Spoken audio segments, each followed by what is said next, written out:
Hello people of the internet, I've got a rather mammoth project. I'm going to be taking this space and building a robust, cheap and practical, as well as good looking workshop here. But I've set myself a budget of only £4,000 for the entire project. So I went online to see some vague inspiration and getting a vague idea of how much things cost. And I was quite staggered, to be honest, with how much some of these were, considering some of them are effectively just glorified garden sheds as well, with really thin walls. They're not going to be insulated. These don't have proper concrete bases. They're literally just wooden structures you buy and stick in. Anyway, this is the area where the workshop is going to go. Here's the artistic extent of my plans, and here are the plans for the concrete slab.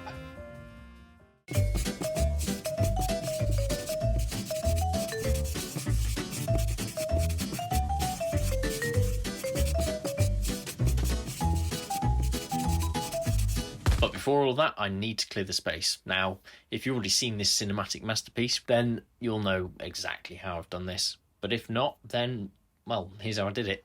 This is the area in question. Yeah, it's a bit of a tip. There's all sorts of bits of rubbish and debris like plastic and stones and wood. And yeah, these trees came down when it last flooded and the recent storm.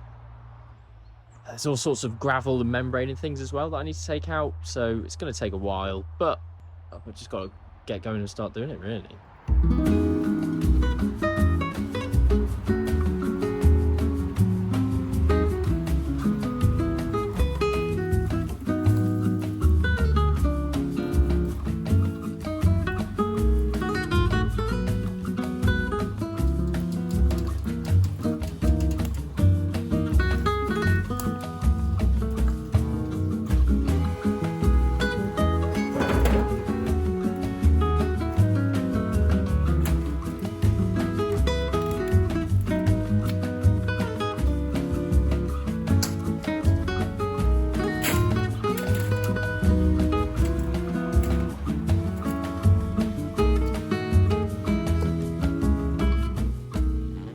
Okay, so this is the area now. I've literally just dug out the foundations for it. It's probably taken about 6 or 7 hours. And you can't really see it too clearly with the mud on the screen. But the level now where I'm stood, where the workshop base is going to be, is about 10 to 15 centimetres lower than the ground around the outside.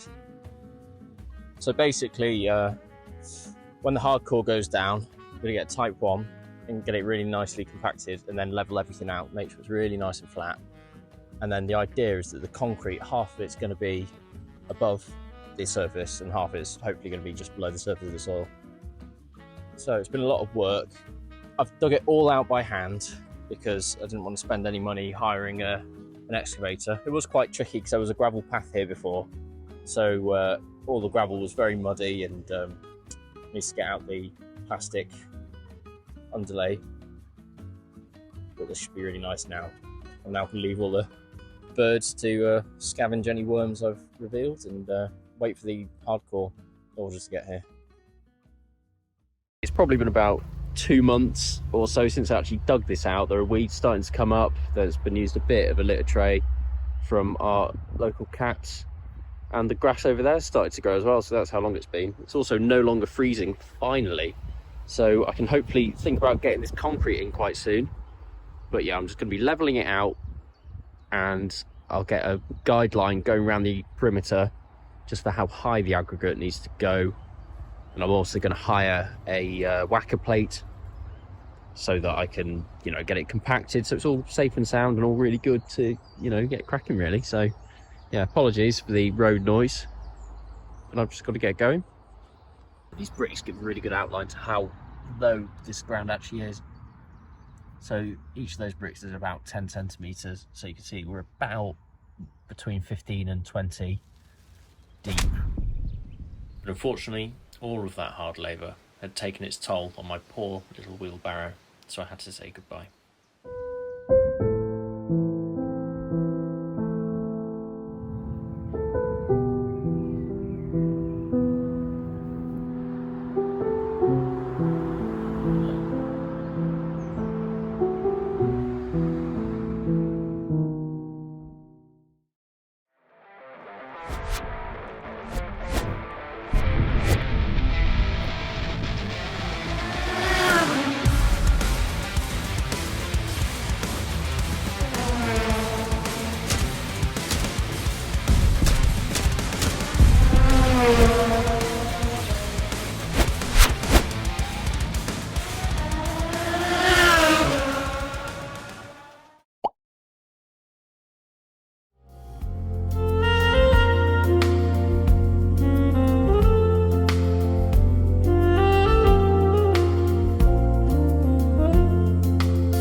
sorry about all that nonsense, but here we are. Here's the space. I've used the new wheelbarrow to get pretty much all the aggregate in here so far. This is sitting on a bed of around 10 centimetres deep, and I'm now ready to start thinking about getting a frame on and then getting it all compacted. This morning I woke up, came down, and there was a pigeon carcass here. Yes, I know, there was, wasn't there? And I went away to go and get something to clean up, and I've come back and it's gone. So someone's having a nice breakfast somewhere. There's bits of feather still lying about, which I'm going to need to clean up, but perks of living in the country, I guess. I've got a cat waiting to do something.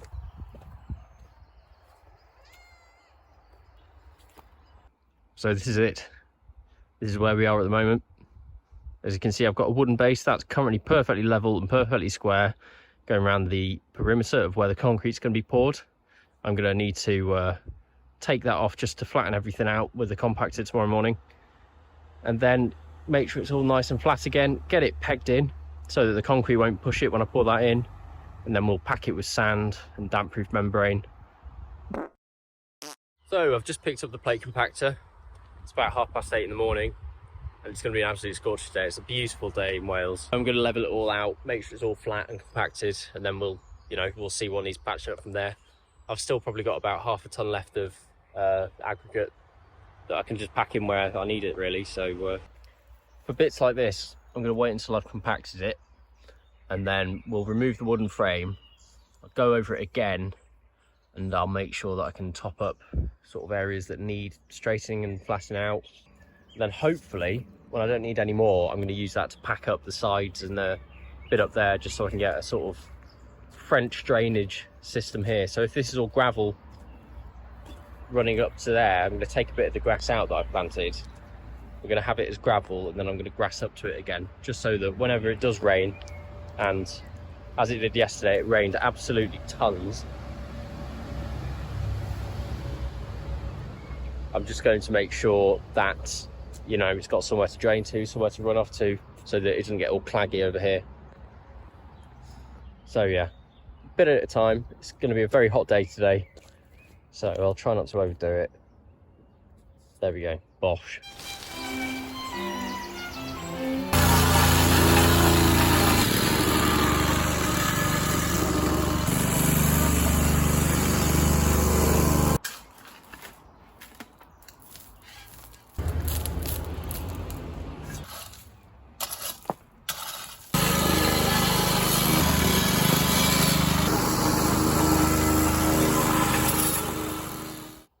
Okay, so I've been whacking with the old plate whacker, and it's all very, very compacted and very, very flat now. So dense. However, there's just a little bit in that corner that's gone slightly higher than everywhere else. So you can see there's a gap going almost all the way around all the wood in the bottom.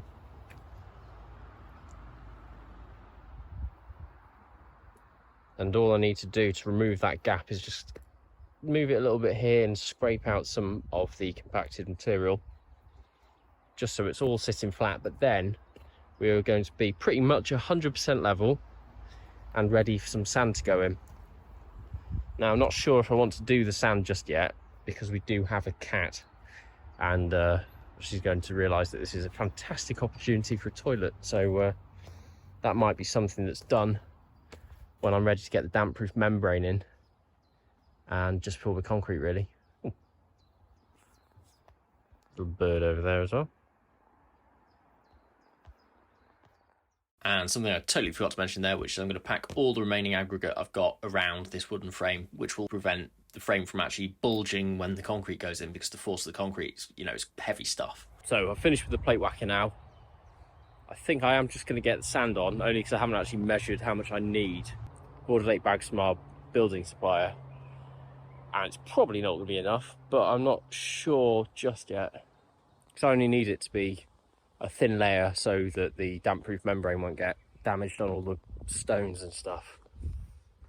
I am also thinking about putting in some reinforcement, some sort of reinforcing mesh for the concrete, just because I may not need it, but the amount of work that it's going to be repairing it, If it cracks or breaks, I don't think it's going to be worth it. So it's only going to be about 50 quid extra for getting all of that in.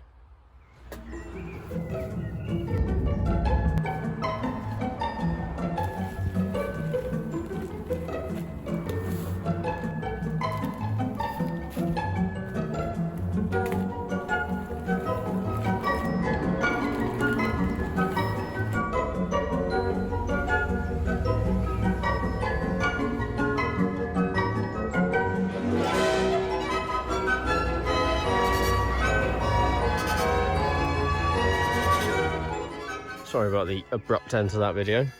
My phone decided to die. But here we have what it looks like now. It's a bit of a mess with all the sand on, but it's only really there to protect the damp-proof membrane from any sharp stones that are sticking out. There's one or two bits that need a tiny bit, but I'm absolutely amazed that my eyeball sort of ballpark guess of 8 bags has been exactly enough.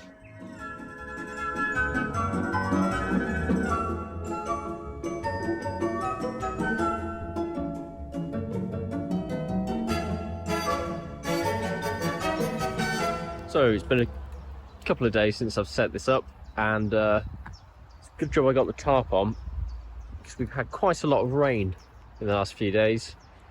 On the plus side though, you can see how level I've managed to get the base, as it is, I'd say, exactly 2 centimeters deep all the way around, so that's really, really nice.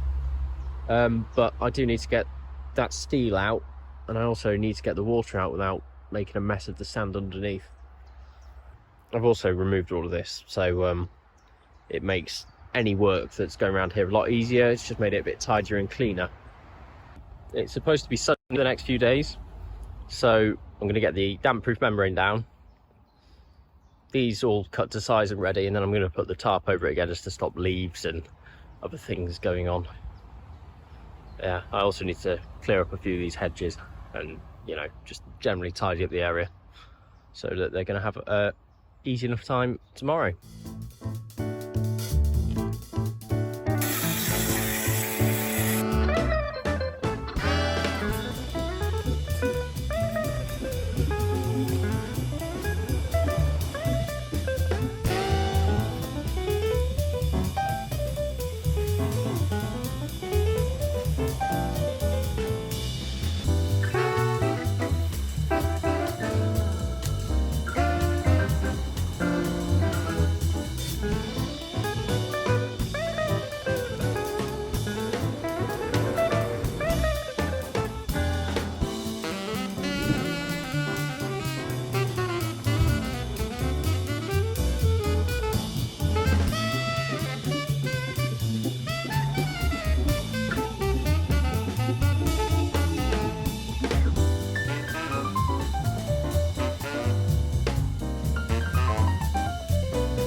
So I've got all the concrete mesh down.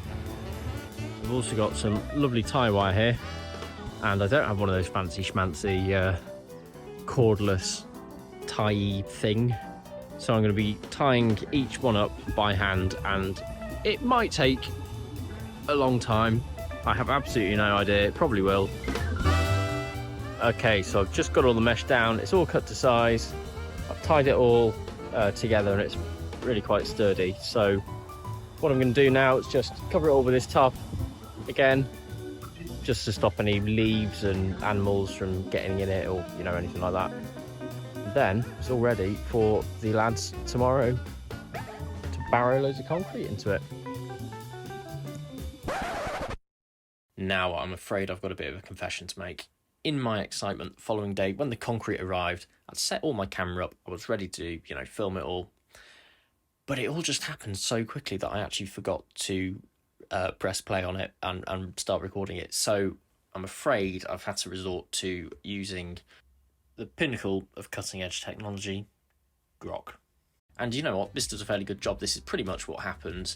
But basically, I don't know why they don't have any shirts on. That's to do with Grok. So it's pretty close, to be honest, apart from this bit. So here it is, job done. it's about 26 degrees now. So I hope this dries all right without any cracks or problems. And then, yeah, that is phase 1 of workshop done. And I gotta be honest, I think it's the hardest part. So it's really good to have it out of the way. And I just hope this dries without any problems and our stupid cat doesn't decide that this needs walking on. And of course, it looks very good actually. I had sort of tamped it out, so it was relatively flat. This is going to be the floor of the workshop, so, you know, it ideally does need to be flat, but it's not the end of the world if it's not. And now it just came to, you know, leaving it to dry. As I said, it was about 27 degrees, so I was a little bit worried about cracking, as I've never really done concrete pours before, but it was absolutely fine in the end. It dried really, really well, really hard, and, you know, I'm very happy with how it's turned out. But how much did it cost? Well, as I did all the digging and clearing myself without hiring any sort of excavator to save costs, that was totally free. The aggregate cost 144 quid. All the timber that I bought for this to build the frame and the concrete scraper and the screws and things for it came to £37.47. The sand cost 24 quid total. The damp-proof membrane itself cost £14.82 as I got it online. All the stuff I then decided to add without actually having planned for was the mesh, the tower spaces, stuff like that, came to £57.17, and the concrete itself cost £300 on the day, which brings us to a total of £607.69. But how's that compare with some other YouTube people? Total price of installing this concrete base come to £1,250. That's about 1,100–1,200 quid to put this concrete slab down. Ladies and gentlemen, the price was £1,200. So all in all, I'm really, really happy with the final result. I'm happy with, you know, how much I spent on it, considering, you know, you've just seen the ranges. And of course, this was more expensive than it would have been to get a timber base with like some concrete posts going in, or even just paving slabs. But it's far more sturdy, it's far more secure, it's more suitable for the environment that I built it in. So it's absolutely, for me, a worthy investment. Of course, there are things I'd probably do a bit differently, but I'm going to go over all of those in a separate video, probably once the entire thing's done. So other than that, thank you so much for watching my first video. I hope you enjoyed it. Please leave some comments below telling me what I did wrong or what I could do better. This is all a huge learning process for me. So, you know, thank you very much and goodbye.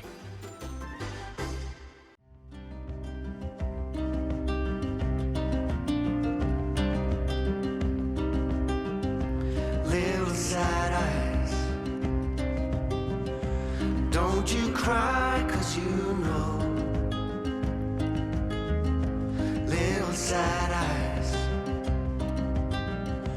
love will come, love will go, but when you're strong, you never ask why, but can you learn to love your weakest side, little sad eyes.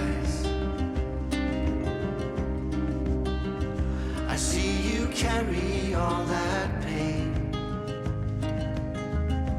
It's a sad life. If the hurt is all in vain, but you'll get through the darkest nights when you learn to find your